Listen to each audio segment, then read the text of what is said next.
Olá, turminha, tudo bem? Primeiro vídeo do dia, elipse. Então, um objeto bem interessante, se você pesquisar sobre ela, né, sobre essa linha vermelha que está aqui, ó, a elipse, você vai encontrar bastante coisa legal. Então, vamos entender primeiro o que é a elipse, né? Dados dois pontos F1 e F2 num plano alfa, distando 2C um do outro. Então, já vamos colocar alguns nomezinhos. F1 e F2 são chamados focos da elipse. Tá bem? Então tem o foco F1, o foco F2. Distando 2C um do outro. Então a distância entre um foco e o outro foi chamada de 2C e ele recebe um nomezinho também, que é um nome bastante óbvio, distância focal. Distância entre os focos, distância focal. Ok? E é dado também, tem que ser dado também uma constante 2A, sendo que o A é maior que o C, né? O número A é maior que o número C.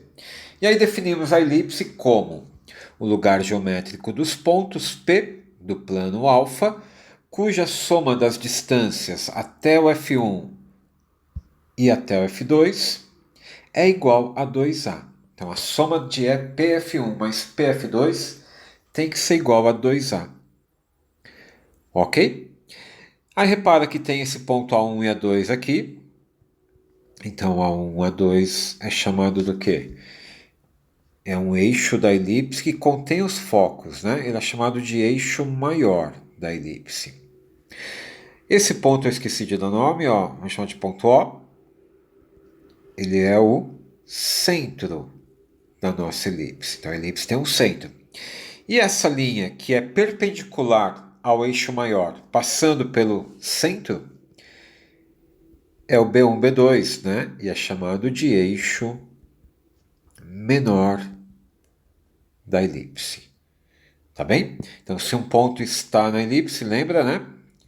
PF1 mais PF2 igual a 2A. Então, qualquer ponto dessa linha vermelha tem que satisfazer essa equação. Beleza? Vamos dar uma olhada no GeoGebra. Bem, eu já desenhei aqui uma elipse, né, no GeoGebra. Então, olha que bonitinho. Imagina que isso é um barbante, né? Eu falei para vocês semana passada fazer essa experiência de colar um barbante, né? Duas extremidades aqui e esticando, desenhando aqui a elipse, esticando esse barbante, né? Certinho. Bom, repare que os focos aqui estão com o nome A e C, né? E eu tenho aqui segmento AP, AP 3,64, segmento CP 6,36. Somando aqui dá 10, né? Então eu fiz uma elipse cujo 2A, cujo o 2A, né, o tamanho do barbante é 10. Ó, você pode ficar brincando. 2,46 com 7,54 é 10. Tá bem?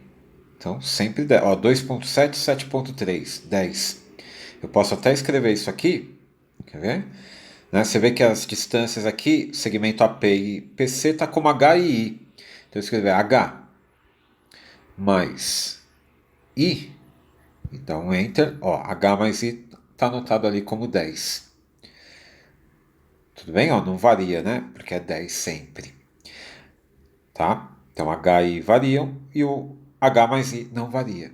Então todos os pontos que estão aqui satisfazem essa condição. A soma é 10.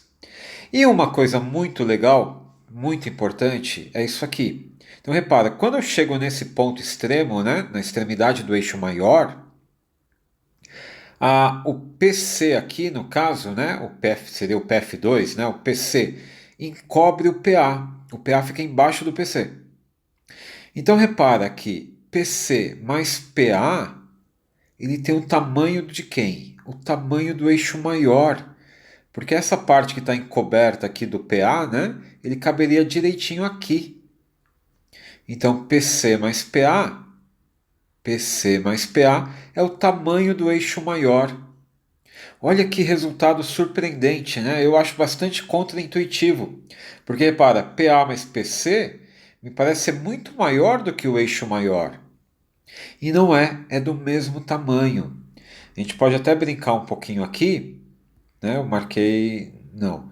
Vou marcar esses pontos. Ó. Vou marcar esse ponto aqui e esse ponto aqui. E vou medir a distância entre eles, né? Esse resultado aqui me diz que, né, olhando aqui, essa estrutura aqui, me diz que PA mais PC é a mesma coisa que o EF. PA mais PC é 10. Vamos ver o PF? Quanto mede? Olha a régua do GeoGebra. Do E até o F.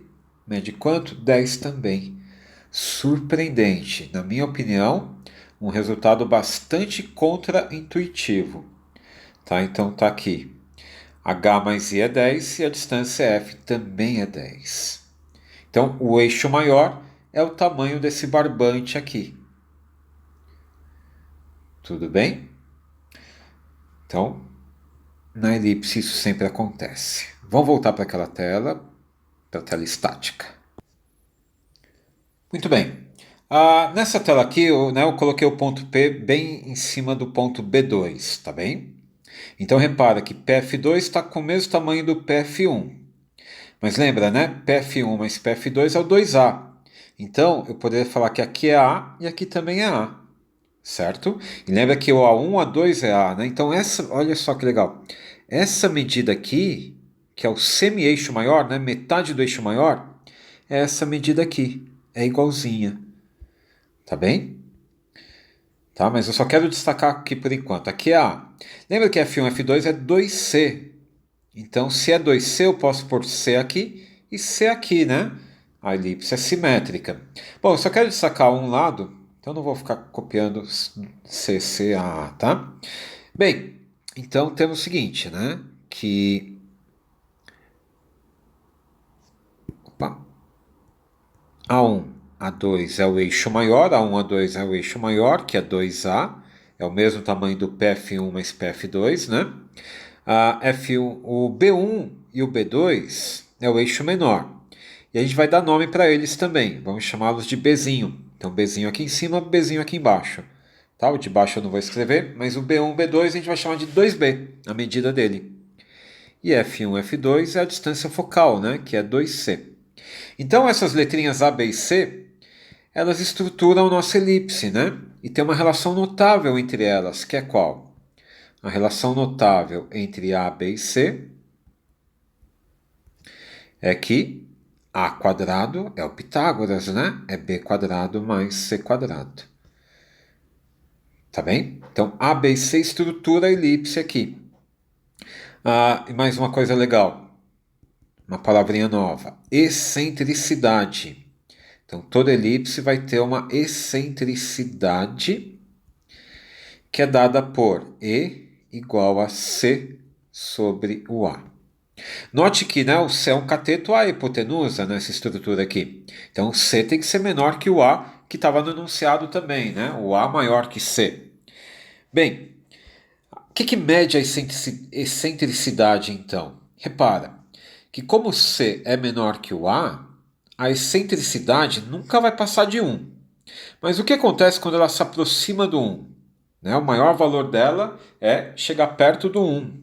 Quando a excentricidade se aproxima do 1, note que a elipse vai ficar bastante achatada.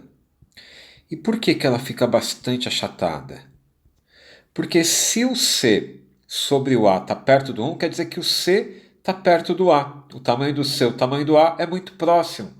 E se o A e o C, olha na relação notável, se o A e o C são muito próximos, quer dizer que o B vai ficar pequenininho. Então, um C grande, um A grande, um B pequeno, a elipse fica bem achatadinha, bem fininha, tá? E, por outro lado, se o E se aproxima de zero, e o que significaria C e se aproximar de zero? Quer dizer que o tamanho do C é muito pequeno em relação ao A, né? Se eu pego um número muito pequeno, divido por um número grande, o resultado vai ser 0,00, né? Alguma coisa pequenininha. Então, quando o C é pequeno e o A é relativamente grande, né, em relação ao C, o B fica grande também, né? Porque A quadrado é B quadrado mais C quadrado. Então, com C, um valor pequeno, o A e o B vão ser muito próximos. E o A, o eixo semi-eixo maior aqui, e o B, semi-eixo menor, com tamanhos muito próximos, a elipse fica parecendo uma circunferência. Certo? Então ela se aproxima, né? Só seria uma circunferência se o C for zero, né? Porque se o C for zero, o A fica igual ao B. Aí aqui fica com o mesmo tamanho, aqui é uma circunferência perfeita. Vamos ver no GeoGebra essa discussão? Então estou aqui no GeoGebra, né? Minha elipse. E vamos aproximar os focos, né? O A e o C aqui. O que vai acontecer se eu aproximo os focos, então? Opa! Vou mudar aqui o valor do A. Eu vou colocar, tá menos 3 ali, estão vendo? Eu vou pôr 0,5. Foi? Ó, o A e o C estão muito pertinhos. Repara, né, que a distância focal está muito pequena. O tamanho do 2A continua o mesmo, ó, continua valendo 10.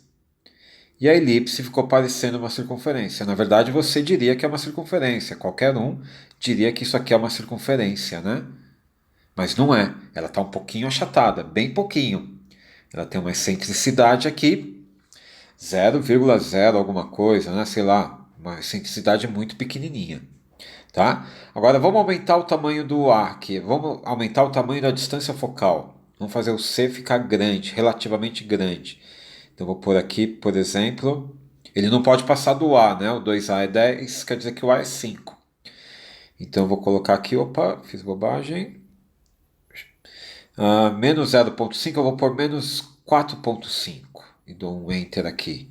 Olha o que aconteceu com a elipse, ficou bem achatada. Então repara, né? Que o 2A continua sendo 10, né? A distância EF aqui, né? O eixo maior continua sendo 10. Mas a distância focal agora está em 9. Então o B ficou, né, pequeno, o B pequeno faz a elipse ficar achatada. Tá bem? É só lembrar da relação notável, né? Esse cara é o B, esse é o A, esse é o C, desculpa, né? Distância focal, semidistância focal. Esse é o A. Então, um C grande, um A grande, o B fica pequeno. A gente podia melhorar, né? Aumentar ainda mais. Ó. Vou pôr 4,9 aqui. Menos 4,9. Então, olha só. Achatou ainda mais, né? E você vê que quase que o C e o A estão, né, estão se sobrepondo. Mas ainda o A é maior, né? Beleza? Então esse foi o primeiro vídeo do dia, apresentando aí a elipse e alguns elementos associados a ela. Vamos para o próximo vídeo agora.